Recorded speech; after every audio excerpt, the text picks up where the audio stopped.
যদি পৃথিবীতে আসলেই সুখ শান্তিতে থাকার আমাদের ইচ্ছা থাকে, মনটাকে সাগরের মতো বানাতে হবে। সাগর যেরকম সারা বিশ্বের ময়লা নিজের বুকে নিয়ে পৃথিবীকে পরিষ্কার করে রাখে, মনটাও যদি এরকম করা যায়, সবার কষ্ট বুকে নিয়ে সবার মুখে হাসি ফুটাতে পারি। জমিনের মতো স্থির হতে হবে।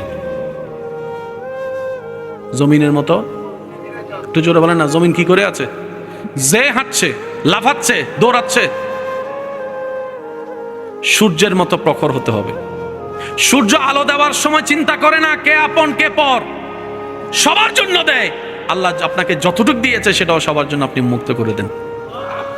দেখবেন আল্লাহ তাআলা আপনাকে এমন শান্তি দিবে যা আপনি কল্পনাও করতে পারেননি। এমন এমন জায়গা থেকে আল্লাহ তাআলা আপনাকে উদ্ধার করবে যা আপনি ভাবতেও পারবেন না। এমন এমন জায়গা থেকে আল্লাহ তাআলা আপনাকে নিয়ামত দিয়ে ধন্য করবেন, আপনি শুধু পেতে থাকবেন আর অবাক হতেই থাকবেন। আর বারবার আপনার শুধু একটা আয়াত মনে পড়বে, ওয়ায়ারযুকহু মিন হাইসু লা ইয়াহতাসিব। চিৎকার দিয়ে বলেন সুবহানাল্লাহ।